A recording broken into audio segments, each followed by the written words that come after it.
everyone. You're watching Eagle News America. I'm Thomas I. Likeness, broadcasting from our studio in Edmonton, Canada. It's Monday, June the 21st, 2021, at least on this side of the world. And a good Tuesday morning to our viewers in the Philippines. Magandang umaga. In the news, we have updates from several of our correspondents from across North America. Mila Simbulan in Swarthmore, Pennsylvania, will be telling us about a statewide fireworks safety program. We'll also hear from Mayan Manzano-Gerzon in Sicklerville, New Jersey. New Jersey governor reminds residents to enroll in child tax credit. AJ Riotatar in Panorama City. Los Angeles mayor breaks ground on airport metro connector project. Anna Cui in Las Vegas, Nevada. Governor Sisolak announces Vax Nevada Days to encourage more COVID-19 vaccinations. April Masongsong in Toronto, Canada, will report about a steady drop of COVID cases in Ontario, as well as the province trying to accelerate second dose eligibility. For EBC Sports, we'll hear from Tenny Sumagi. She brings us an NBA update.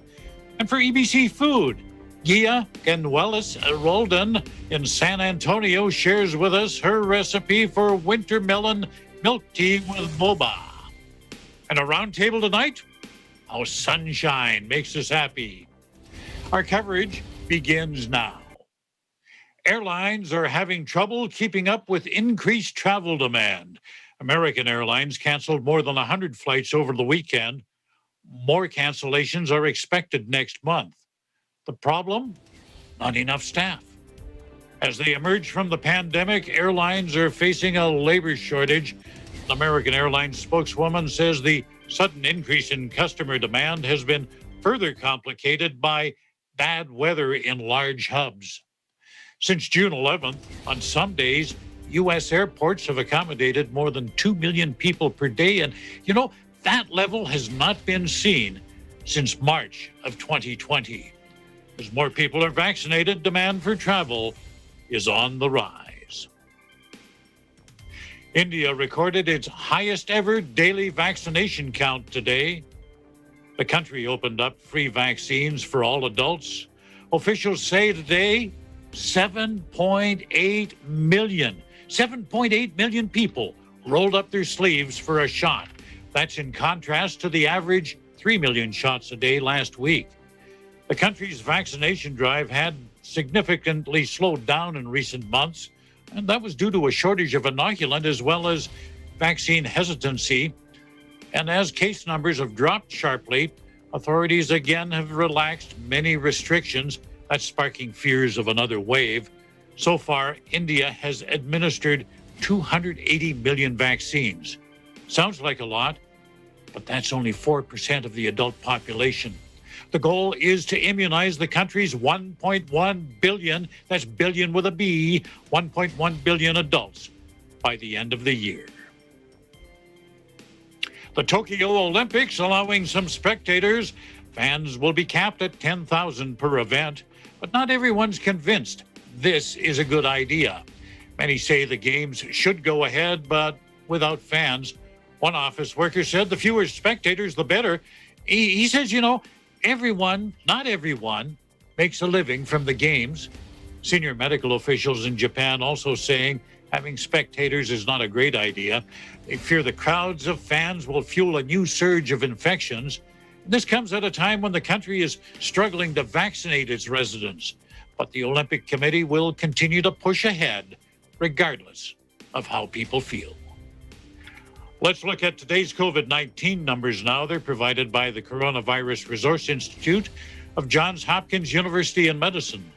As of 6 p.m. Eastern Time today, the number of cases of COVID-19 reported worldwide, now 178,630,000. Top three on the list of countries with recorded cases: the United States, more than 33.5 million; India, more than 29.9 million; Brazil, more than 17.9 million. And sadly, more than 3,868,000 lives worldwide. Well, they've been lost to the virus. Top three countries with the most number of COVID-19 related deaths: the United States, more than 601,000. Brazil, more than 501,000. India, more than 388,000.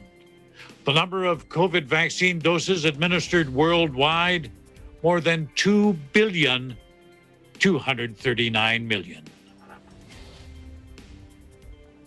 Several stories now from the United Nations. First, human rights. Maybe that's something we take for granted here in North America, and I know in other parts of the world. You know, we're allowed to speak freely, criticize the government. We can worship as we like. But few people worldwide enjoy the freedoms that we have. The United Nations Rights Chief, Michelle Bachelet, says these are the worst of times for human rights, and she says rights have undergone a global deterioration. To recover from the most wide-reaching and severe cascade of human rights setbacks in our lifetimes, we need a life-changing vision and concerted action to follow up. We need a human rights economy, human rights-based development, and societies that, in all their diversity, share bedrock commitments to reduce inequalities and advance all human rights. Bachelet says situations in China, Russia, and Ethiopia are among the worst in the world, but she says there's other places where this issue has to be addressed. As well as human rights, large parts of the world deal with hunger. On the continent of Africa, Nigeria is on the verge of a famine.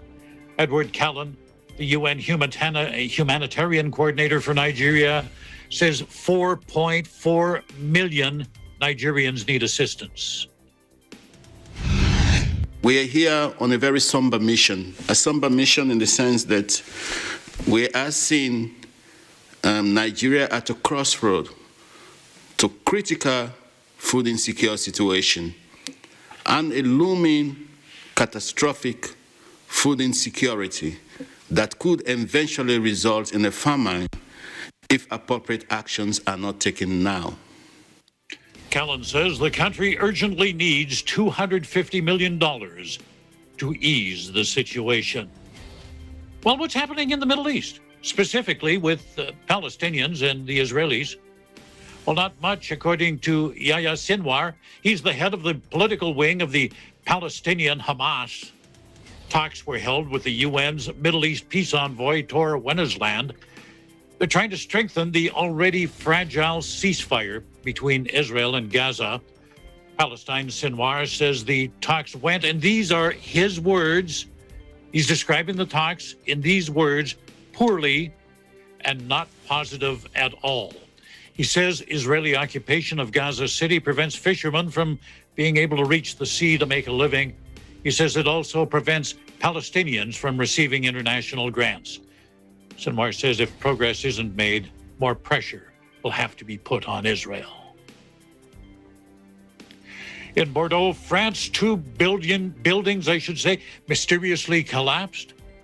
Happened around midnight Sunday. No deaths reported, but 3 people were injured, 1 seriously.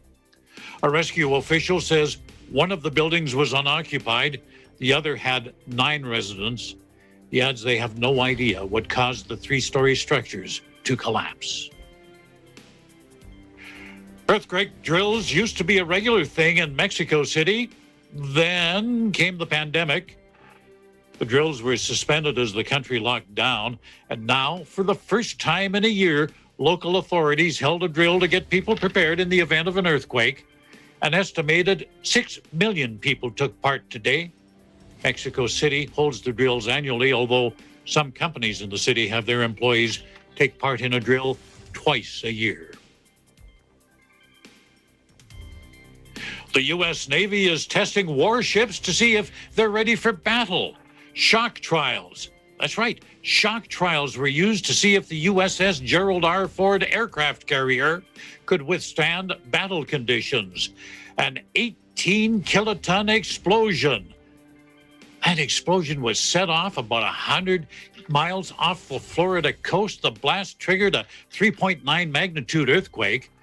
After the shock trials, the carrier undergoes maintenance and repairs. The Navy says it's conscious of the environment when it does these things. It says the tests are being conducted within a narrow schedule to respect the migration patterns of marine life in the test area. That was some explosion.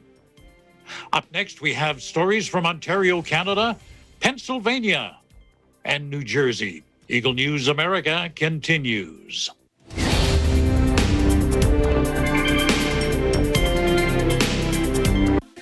Factual. We have to defeat the virus everywhere. Timely information. Balanced, not only in the country, but also abroad. I'm certain of one thing. Interviews that people need to know. Watch Aguila Pilipinas. A 1-hour newscast of reports coming from regional hubs in Luzon, Visayas, and Mindanao. Know the important updates in Asia in ASEAN in Focus.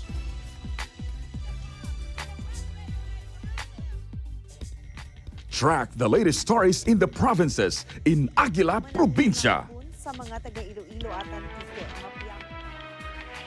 Tune into Mata ng Agila, the evening primetime news program of Net25.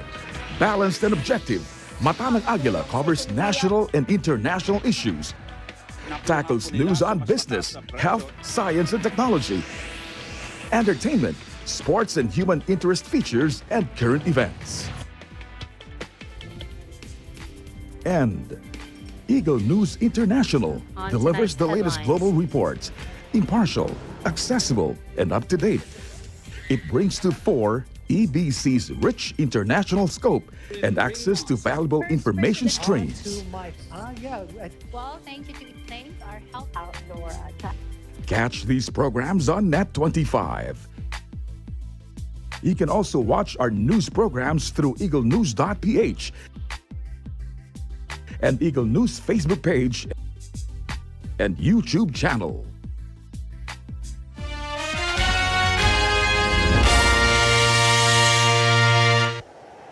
Innovation, digital disruption, globalization. Startups, micro, small, and medium enterprises, as well as large corporations, all face interesting challenges in the market today. Peek into the world of exciting opportunities and partnerships to drive growth with the latest business news and information. We are open for business. Your weekly dose of entrepreneurial inspiration to update you on the latest developments in the world of business. Get up close and personal with CEOs and thought leaders to help you discover valuable insights, sharpen your instincts for smart decision making with the latest markets and economic trends, disruptive ideas, global innovation, social entrepreneurship, and other leading-edge business ideas. Join the conversations to create a more vibrant environment for entrepreneurship. Catch Open for Business, from vision to action.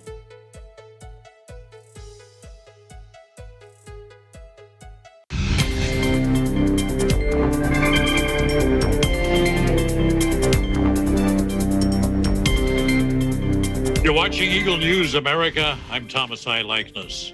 In Ontario, Canada, the push is on to get more people fully vaccinated. We have more on that story from Eagle News correspondent April Masang-Song. Ontario continues to see a steady and significant drop of new COVID-19 cases this week. As of Thursday, the province reports a positivity rate of 1.3%. The last time the province saw a positivity rate this low was October last year. Because of this, Ontario will continue to accelerate and expand second dose eligibility to further support this optimistic trend.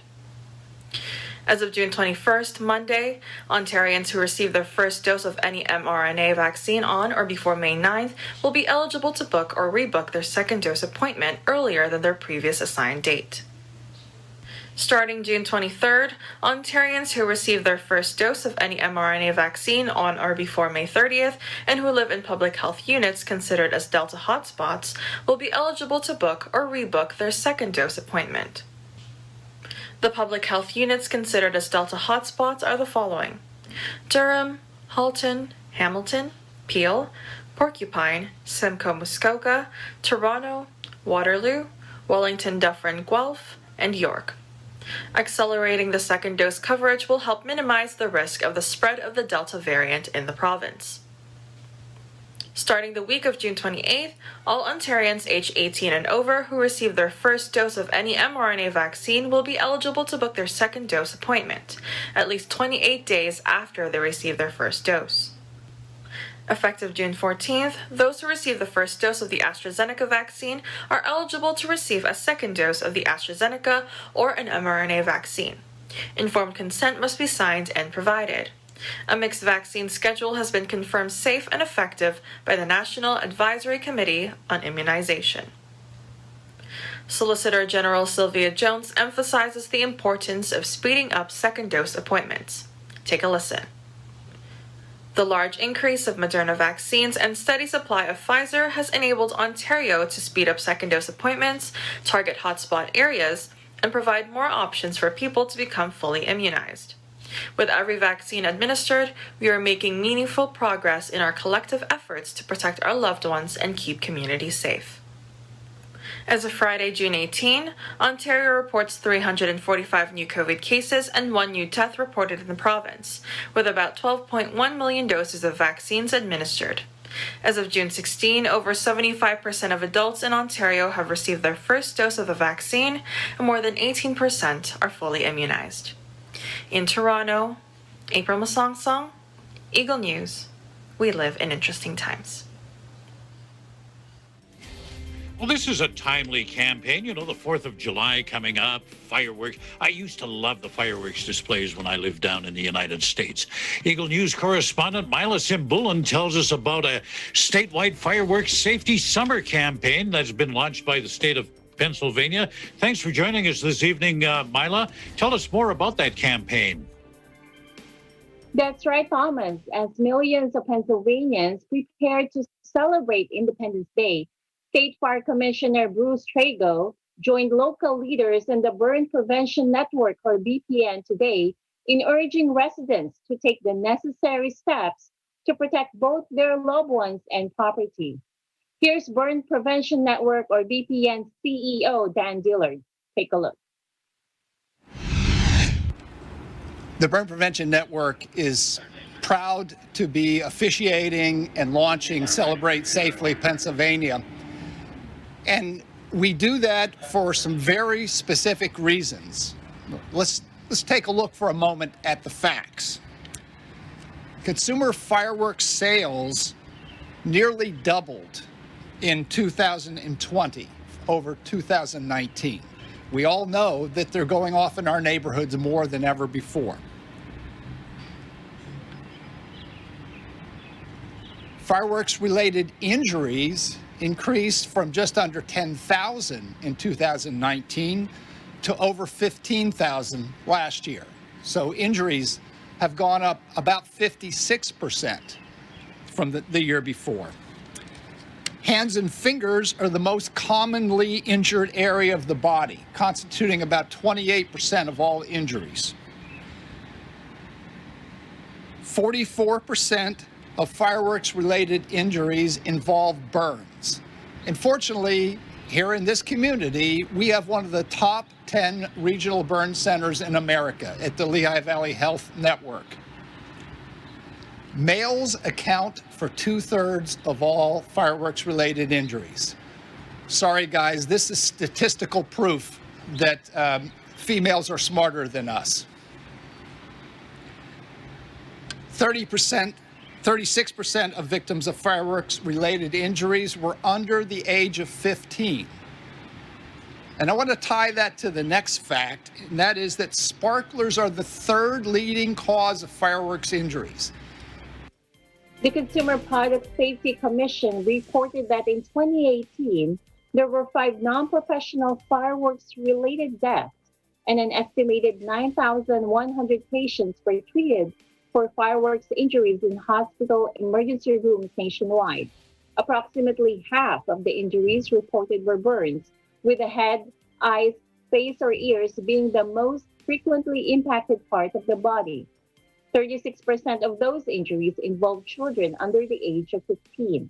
National Fire Protection Association, or NFPA, statistics show fireworks start more than 18,500 fires per year and cause an average of $43 million in direct property damage. Under state law, Pennsylvanians who are at least 18 years old may purchase and use Class C, otherwise known as consumer-grade fireworks. Local ordinances may include additional restrictions, so always check with your municipality before purchasing or using Class C fireworks. Additional tips and seasonal fire safety tips can be found online. Additionally, residents can subscribe to the Ready PA monthly preparedness newsletter, which features timely preparedness tips. Thomas, right now, the weather here in Swarthmore is 72 degrees Fahrenheit or 22.7 degrees Celsius with showers. In Swarthmore, Pennsylvania, Myla Simbula and Eagle News, we live in interesting times. Back to you, Thomas.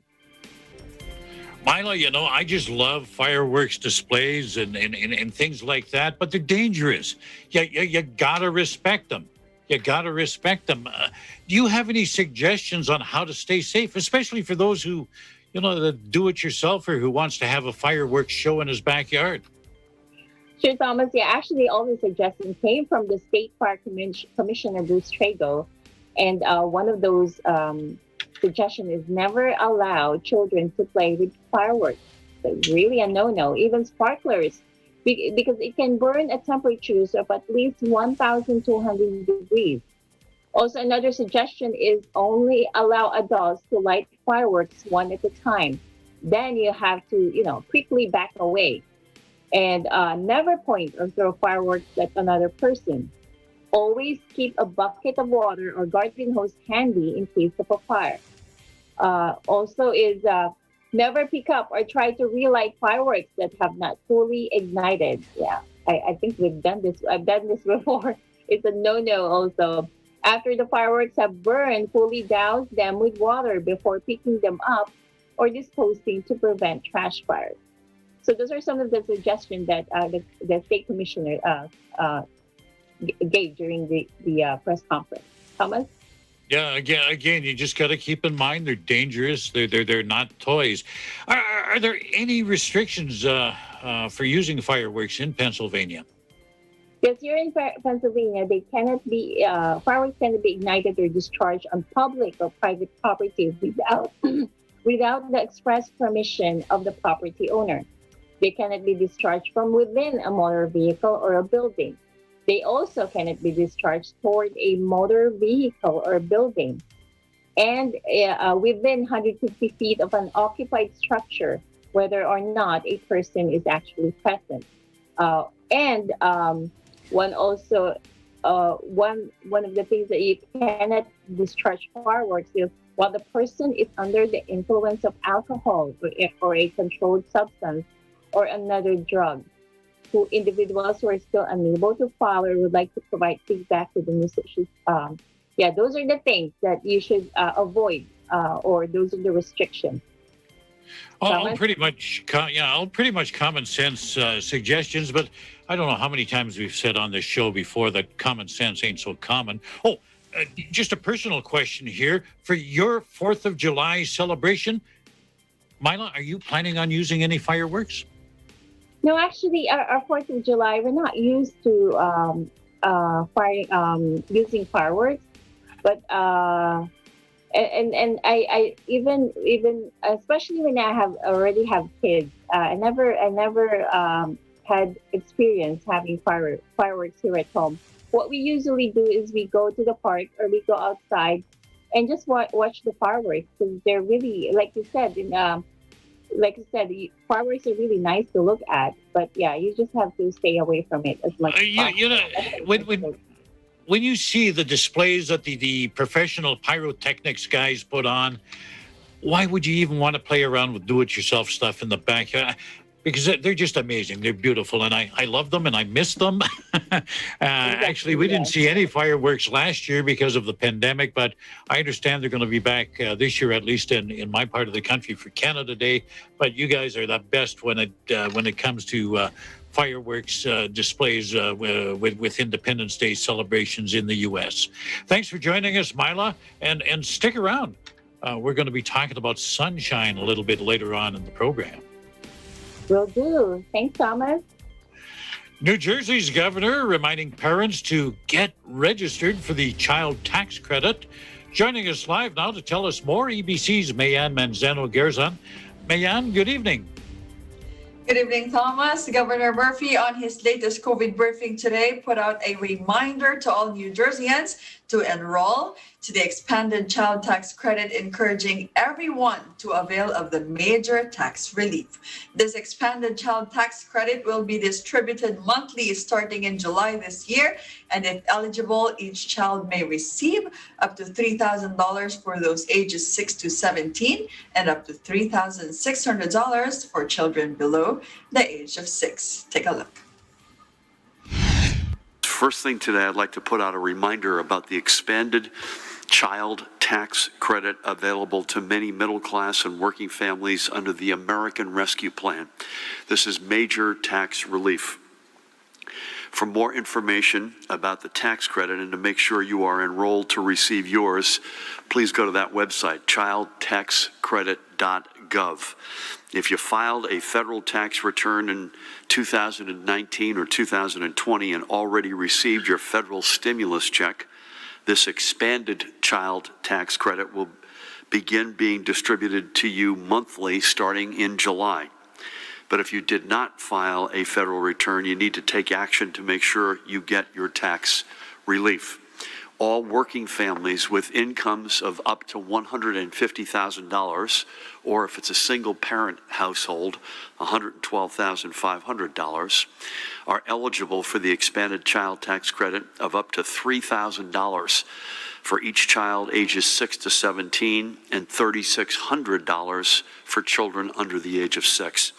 There's no reason for any family to leave money on the table. This tax credit is here to support you and your family as we recover from the pandemic and move forward. Again, more information is available at that website, childtaxcredit.gov, and I encourage everyone to go there. For New Jersey's latest COVID-19 numbers, the Department of Health has reported another 126 new positive cases today, bringing our statewide total to 891,483. Positivity rate is 0.95% and rate of transmission is 0.99. Sadly, we are also reporting 3 new confirmed deaths, pushing the total to 23,687 fatalities. On the brighter side, the latest total of fully vaccinated individuals in New Jersey is now 4,801,626. To know the latest on New Jersey's vaccination progress, visit covid19.nj.gov/vaccine. And Thomas, for a quick weather update, showers currently here in New Jersey. It is 72 degrees Fahrenheit or 22 degrees Celsius. In Sicklerville, New Jersey, Mayan Manzano-Gerzon, Eagle News, we live in interesting times. Back to you, Thomas. And I understand there was an announcement made on middle class and property tax relief measures for the next fiscal year.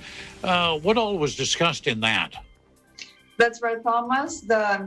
Many have been discussed according to state officials, and that includes the terms of the continued expansion of the earned income tax credit, the establishment and expansion of child and dependent tax care credit, the increased tax relief for veterans, the middle class tax rebates, and now the long overdue expansion of the homestead benefit to make sure relief reflects reality. So there were many topics that were discussed and covered during the announcement, Thomas, and that is to make sure that we have a tax relief for the middle class, for the working class here in the state. Thomas. Mayan, could you zero in on the key tax relief components of the fiscal year 2022 budget? Sure, Thomas. That includes, but are not limited to, middle class tax rebate, also updating the homestead benefit base year to 2017. It also includes child and dependent care credit, or the CDCC expansion, and also extending the veterans property tax deduction to peacetime veterans, and lastly, expanding the earned income tax credit, or EITC, age of eligibility of 21 to 18 and to those over age of 65. Thomas. So there's a bit of money on the table for various people, and all they have to do is figure out how to access it. Thanks for joining us, Mayanne, and stick around because, again, we want to see you at the round table. And the topic, sunshine. Sure, Thomas. Still to come, stories from California and Nevada. This is Eagle News America.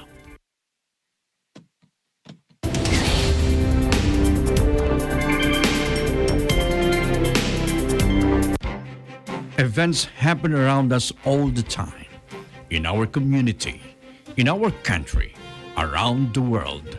Events that affect people, move communities, or simply inspire us. Interesting events that people need to know. In these interesting times, we continue to be a competent partner in delivering news about these events. Fast, accurate, balanced. Eagle News, because we live in interesting times.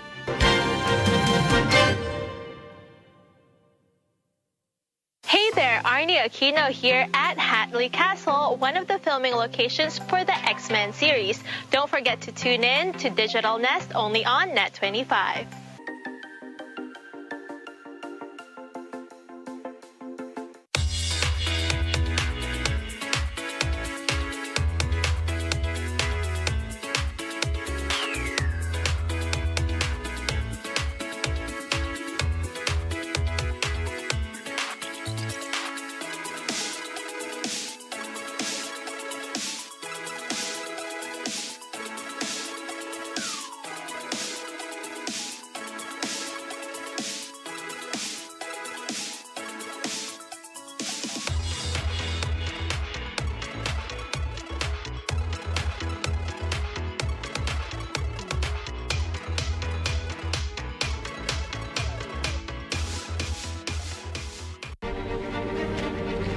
It's time to take one step further and face the impossible.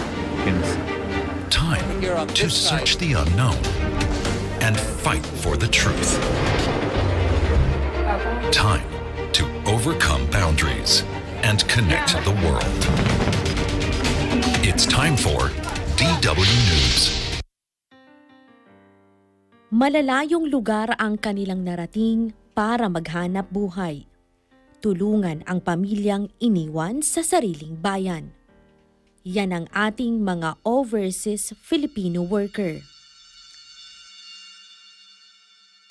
Pero dahil sa di pangkaraniwang pangyayaring hatid ay krisis, may ilan sa kanilang nagpasyang umuwi. Pinagyaman ang sariling lupain, nagtayo ng negosyo na kasama sa puhunan ang sipag at tiyaga. Ang mga OFW, maraming sakripisyo, ninanais maging kapaki-pakinabang maging sa kanilang pagbabalik bansa. Sapagkat ang ating mga bagong bayani, Pilipino pa rin sa puso at damdamin.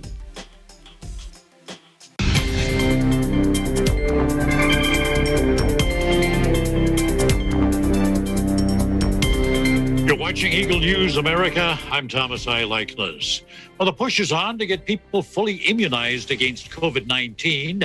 EBC's Anna Cui joins us now from Las Vegas to tell us about Vax Nevada Days. This has just been announced by the governor. Anna, what's this all about? Yes, Thomas, thank you. You know, we're jumping on the bandwagon here, joining 16 other states and counting. Who are giving away raffles and lotteries to encourage more people to get vaccinated against COVID-19. So as you mentioned, Governor Sisolak, in a joint effort with Immunize Nevada and IGT Global Solutions, announced Vax Nevada Days Thursday at Allegiant Stadium.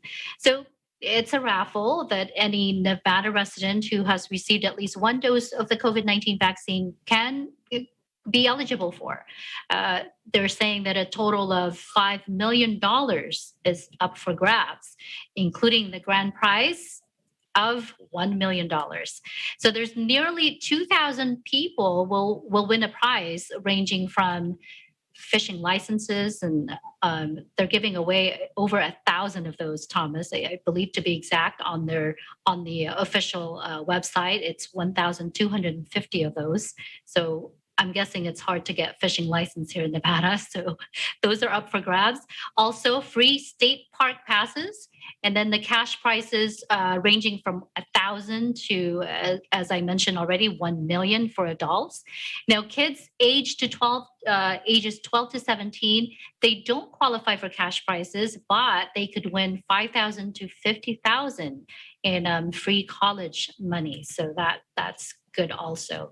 Governor Sisolak says the money will not come from Nevada's taxes, but from federal COVID funds. So what are some of the important details? I mean, the Governor Sisolak and Immunize Nevada's Twitter accounts have been busy with all the questions. According to officials from Immunize Nevada, state residents are automatically entered into these drawings. So as long as they have gotten at least the first dose of the vaccine.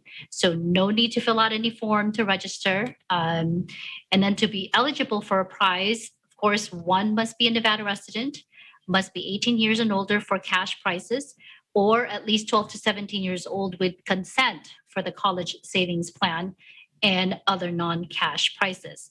And proof of citizenship is not necessary to win or claim a prize, according to the official rules.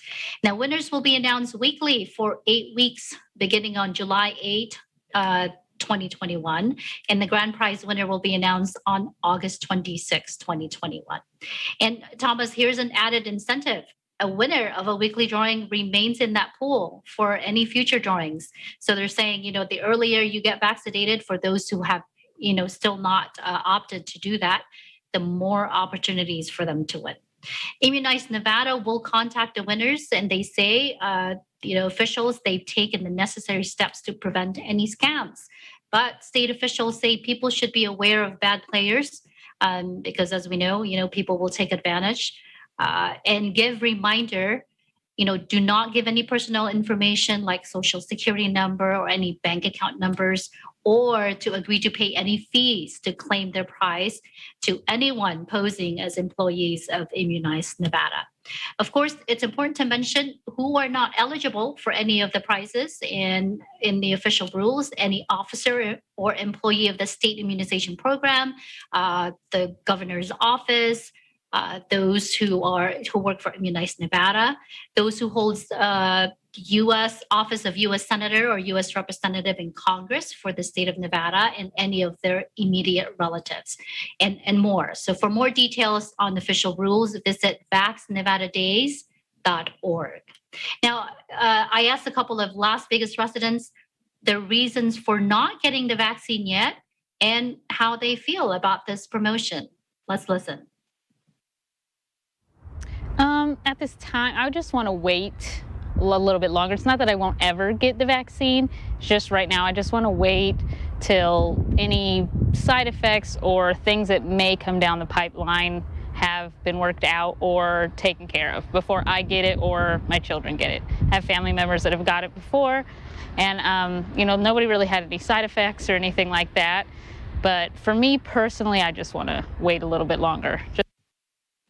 Doesn't change anything for me. Yes, obviously $1 million that I don't have now would be wonderful, but I still just want to wait. That's not really going to change my mind, and it's not going to give me any incentive to do it. I feel like for my dad, that would definitely be more of an incentive to get the vaccine. Definitely, if you're going to be put in a drawing to win a certain amount of money, I feel like that could sway his opinion on getting the vaccine or not. What about your mom? My mom, I don't believe she still would not want to receive the vaccine, even no matter how much you offered her. She just believes that the vaccine was put out too fast. I think it was definitely a good idea to push people to receive the vaccine. Definitely give someone an incentive on, you're just getting a vaccine, so why not? You don't have to pay anything, you're put into a drawing and you could possibly get something out of it. Currently, Currently, the state is reporting over 1,370,000 doses administered as of Sunday. 51% of 12-year and older population has received one dose of the vaccine, and 43% of the same population have completed vaccinations. In Las Vegas, Eagle News, Anna Cui, we live in interesting times. Back to you, Thomas. Fishing licenses. I didn't know there were any lakes that had fish in them in Nevada. Lake Mead seems to be drying up there. Yes, it really is. Did they give you any idea, Anna, on how they're doing the raffle drawing? Are they just going to put everybody's name into a big hat and you reach in? You reach in. Well, IGT Global Solutions will be supporting the program's prize drawings. They'll be using a random number generator or RNG process, which is, they say, is used by all U.S. lotteries. So they say that's going to be random, secure, and fully auditable. Thomas. Privacy is a big issue now on many fronts. What do they say about protecting the personal information that's going to end up in the hands of the lottery administrators? Yes. So they stated that at no time will IGT Global Solutions will have access to or possess any of the personal identifiable information about those entered in the drawings. They're actually going to be given alphanumeric equivalents or representation of those participants. That's what they'll draw. Then it will go to the state and Immunized Nevada, who will be the one to do the cross-reference with that specific number to the winner's information, and they'll be the one who will be notifying the winners. Thomas. So no information ends up in a third party's hands. Well, that's good to hear there. I just can't help but thinking governors across the U.S. and premiers across Canada, they're all sounding like game show hosts now. We've just added more prizes up here to ours, tickets to various events at the Calgary Stampede. They just announced those are going to be thrown into the pot today as well. Anyway, thanks for joining us this evening, Anna, and do stick around. You come from a state that's got a lot of this stuff that we're going to be talking about, which is sunshine. So we'll see you at the roundtable. Thank you, Thomas. Well, this project should make life easier for airline passengers in Los Angeles. Eagle News correspondent AJ Riotatar is with us now to tell us all about the new Airport Metro Connector project. AJ, I understand the mayor of Los Angeles broke ground on the project recently. Thank you, Thomas. So Mayor Eric Garcetti breaks ground this morning with the crews of the Los Angeles County Metropolitan Transportation, or LA Metro, to initiate the construction of the Airport Metro Connector, or AMC project, which will link together the current metro system with the Los Angeles International Airport, or LAX. Mayor Garcetti states, everyone traveling to or from LAX should have access to modern, reliable public transportation that gets them to their destination on time. The Airport Metro Connector is a historic step toward reimagining how travelers experience our airport, a turning point that will be a source of jobs and economic growth, reduce congestion, and help our airport realize its potential as a world-class gateway to Los Angeles. This AMC project will be the 9th station at the Crenshaw LAX line, which is still being constructed, with the location at Aviation Boulevard and 96th Street. This new airport station will have all kinds of new features, such as a 16-bay bus plaza, access platforms to metro rail trains, a bicycle hub, a drop-off zone for private vehicles, interactive kiosks for information, restrooms for travelers, a new metro customer service center, and even a commercial space for tenants. Upon completion, the AMC will directly link to the Los Angeles World Airport, or LAWA, Automated People Mover Project, which is a train that will transport those traveling to airport terminals. The rail station part will have 2 platforms covered with a full roof and accessible by escalators and elevators to accommodate those with disabilities, including swing door fare gates. It has also been planned to be constructed with a leadership in energy and environmental design, or LEED Gold rating, that will have solar panels with 550,000 plus kilowatts power, charging stations for the Electrobus and big native landscaping sections. Stephanie Wiggins, the CEO of the Los Angeles County Metropolitan Transportation, or LA Metro, says, "This is an exciting project that will serve as a gateway to LAX for future generations, just as LAX has long served as a gateway to Southern California for so many millions of people." The AMC station will also provide multiple connections to the metro system and will help airport area employees and travelers easily get to wherever they need to go in our region. At this time, the expected completion date of the AMC project is 2024, while the LAWA People Mover project is targeted to be completed in 2023. In Panorama City, California, AJ Rio Tatar, Eagle News. We live in interesting times. Back to you, Thomas. AJ, there's just a ton of projects going on in Los Angeles. These large-scale projects, you've got the purple subway line extension of LA Metro, the massive renovations being done at LAX. They're just sinking a lot of money in there and probably creating a lot of jobs with that. What's the estimated budget for the connector project that you just reported on?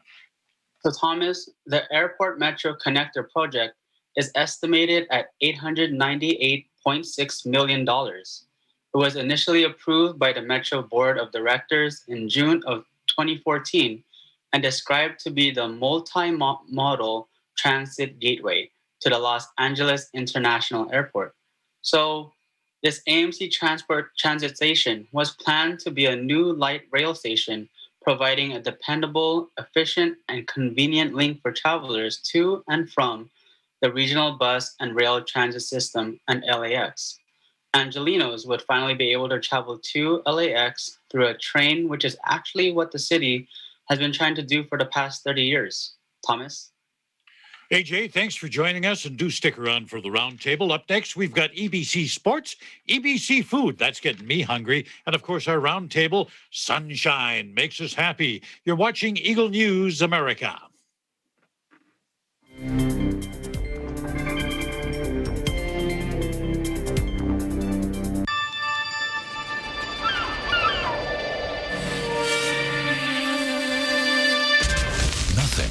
Is quite as simple as it seems. To understand the world better, we need to take a closer look. Experience knowledge. Tomorrow today.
Passengers here are in for a ride.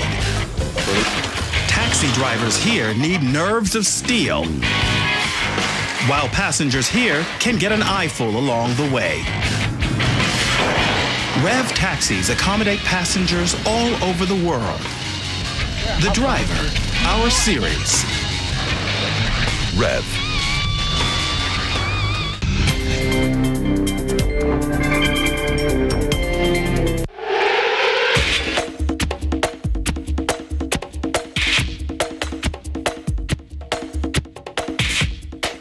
We're getting close to knowing who's going to be in the NBA Finals. And for the latest on basketball news, we go to Tenny Samagi with this report.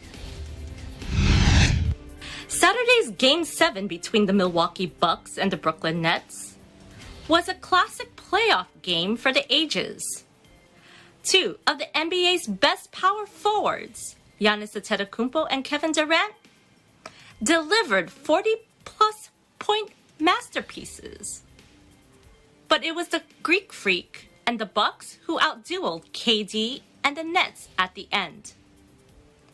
The Bucks win for the first time on the road in the playoffs and advance to the Eastern Conference Finals for the second time in 3 years. But at the end of the day, we worked extremely hard our whole life for this moment, right? So I wanted everybody to live up this moment, to feel this moment, to cherish this moment, because we are built for this. That's why we are here. No matter the pressure, no matter what's going on, we are built for this, right? So we believe in who we are. No matter what happens, win or lose, we're going to stay together. And we're just going to go out there and compete. Great feeling. Game 7 on the road, just like us against the world. I think being able to get that stop, being able to get this win means a lot. We hadn't won here this year, and I think just to be able to fight through it, man, stay close as a team and get it stopped. Literally came down to the last shot. It's kind of storybook, so it's a great feeling.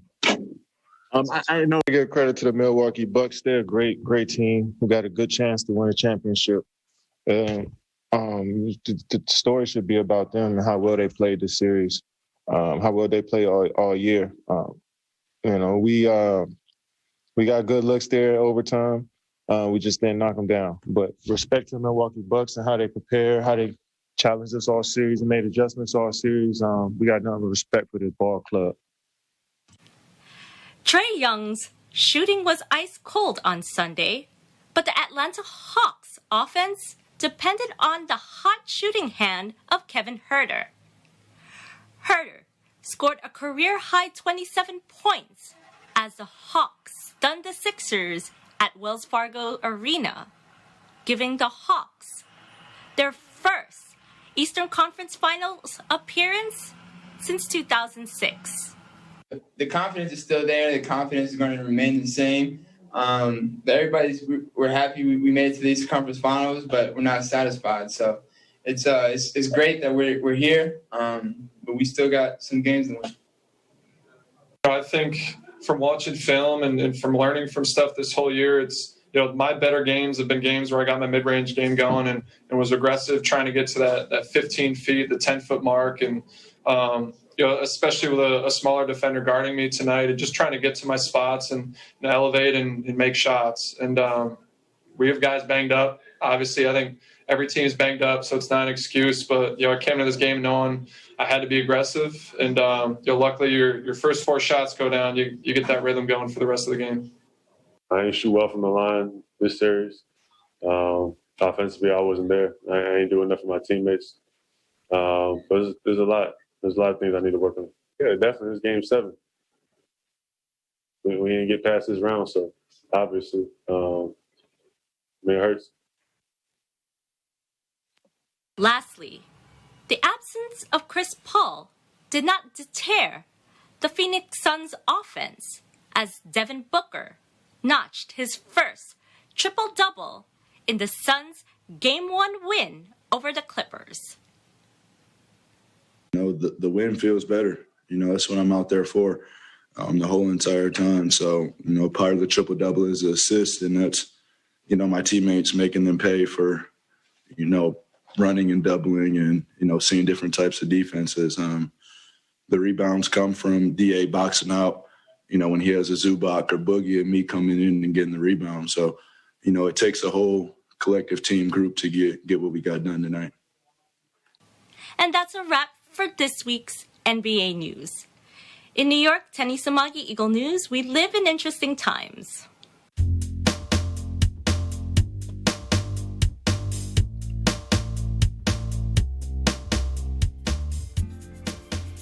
Well, how fitting. You know, we marked the first day of summer yesterday. Today, it's Daylight Appreciation Day.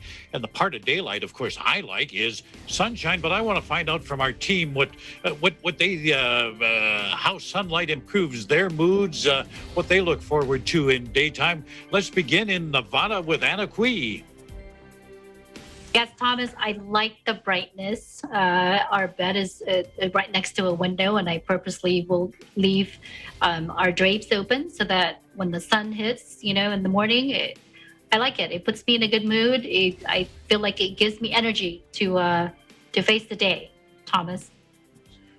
Now let's go to California. Lots of sunshine in California. AJ, what do you like about daylight, and what do you look forward to in the daytime?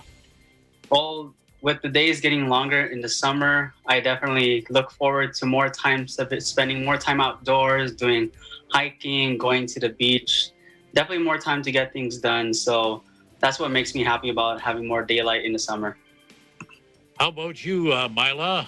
What does sunlight do to improve your mood, and how do you look forward to daytime?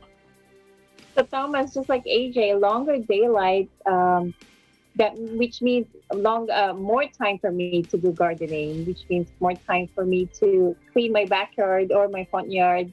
So because usually I end up work at 5, and if there's a longer daylight, sometimes it goes up to 9 p.m. So I have more hours, more time to do all those things I usually do in the backyard or in our yard.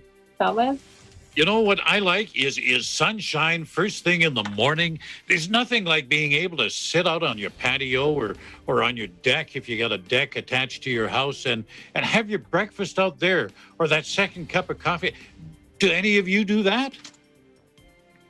Yes, not me. I love doing that. I wish I did. Yeah. Why can't you? Have to make time. You're not a morning person. I love the morning. I look forward to getting up, and I do not like a rainy day. Not like the country sound says. What was that song? I love a rainy night. Somebody put that out many years ago in the 70s. No, I don't like cloudy days. Sunshine, I don't know. I just find it so uplifting. It just I agree. Makes me, even in the wintertime here, we get a lot of sunny days. It might be minus 30, but as long as the sun is out, it's at least a little bit bearable. At least a little bit bearable. But you know what brings sunshine into my life? Can anybody guess? No? Our healthcare workers. Our healthcare workers, our first responders, our essential workers of all types. Everybody out there on the front lines, they bring a lot of sunshine into my life because they're doing things that I can't do or don't do to keep us all going. They've been keeping us going through the pandemic, and as we wind down, we still want to show our appreciation to them. Let's recognize them now with a round of applause. We really appreciate you. And that's today's Eagle News America. I want to thank you for joining us. I'm Thomas I. Likeness, and truly, we live in interesting times.